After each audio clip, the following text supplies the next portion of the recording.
Hello, എല്ലാവരും സുഖമായിരിക്കുന്നോ? എന്തുണ്ട് വിശേഷങ്ങൾ? ഞാൻ ഈ വീഡിയോസ് എല്ലാം യൂട്യൂബിൽ അപ്ലോഡ് ചെയ്യുന്ന ടൈമിൽ അതാദ്യം നോക്കുന്നത് എൻ്റെ വാപ്പയായിരിക്കും. അപ്പോൾ ഇന്നത്തെ വീഡിയോയിൽ എൻ്റെ വാപ്പാനെക്കുറിച്ച് പറയാമെന്ന് വിചാരിച്ചു. നമ്മളെന്തെങ്കിലും ഒരു കാര്യം ആഗ്രഹിച്ചാൽ നമ്മളെ മനസ്സിൽ വിചാരിക്കുന്നതിന് മുൻപ് എൻ്റെ വാപ്പ ആ കാര്യം മാനത്ത് കണ്ടിട്ടുണ്ടാവും. അങ്ങനൊരു വ്യക്തിയാണ് എൻ്റെ വാപ്പ. ഒരുപാട് കാശുണ്ടായിട്ടൊന്നുമല്ല, ഒരു മിഡിൽ ക്ലാസ് ഫാമിലി ആയിട്ട് തന്നെയാണ് ഞങ്ങൾ വളർന്നത്. കാശിൻ്റെ ബുദ്ധിമുട്ടും കഷ്ടങ്ങളും എല്ലാം അറിഞ്ഞിട്ട് തന്നെയാണ്. പക്ഷെ എങ്കിൽ പോലും അതൊന്നും അറിയിക്കാതെ നമ്മളെന്തെങ്കിലും ഒരു കാര്യം ചിന്തിക്കുമ്പോൾ തന്നെ വാപ്പത് മനസ്സിലാക്കിയിട്ടുണ്ടാവും. അതെന്ത് കാര്യമാണെങ്കിലും ചെയ്തു വരും. അങ്ങനൊരു ആളായിരുന്നു എൻ്റെ വാപ്പ. അപ്പോൾ അതിലൊരു രസകരമായൊരു അനുഭവം ഉണ്ടായിട്ടുണ്ട്. അപ്പോൾ അത് ഞാനൊന്ന് പറയാമെന്ന് വിചാരിച്ചു.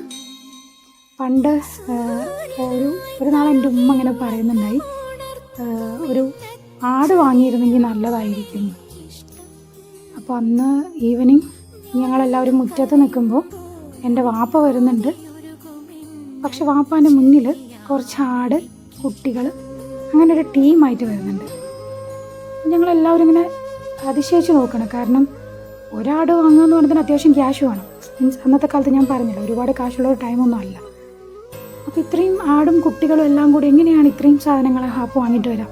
അപ്പോൾ ഞങ്ങളിങ്ങനെ അതിശയപ്പെട്ടിങ്ങനെ നിൽക്കുകയാണ്. അപ്പോൾ വാപ്പ അടുത്ത് വന്നപ്പോൾ ഉമ്മ ഇങ്ങനെ ചോദിക്കുകയാണ്, ഇതെന്താണ് ഇത്രയും ആടും കുട്ടികളും? അപ്പോൾ വാപ്പ പറഞ്ഞു, നീ എന്തെങ്കിലും ആവശ്യപ്പെടുമ്പോൾ തരാമെന്ന് വിചാരിച്ചിട്ട് ഞാൻ ഈ ഒരു ആട് വാങ്ങിയിട്ട് ഒരു സ്ഥലത്ത് വളർത്താൻ കൊടുത്തതാണ്. അതിൻ്റെ മക്കളാണ് ഈ കൂടെ വരുന്നതെല്ലാം. ഇത് കേട്ട ഉടനെ എൻ്റെ അനിയത്തി, ഞങ്ങളുടെ ചെറുപ്പത്തിലത്തെ കാര്യമാണ് കേട്ടോ, അവൾക്ക് അത്ര ഏജുള്ളൂ.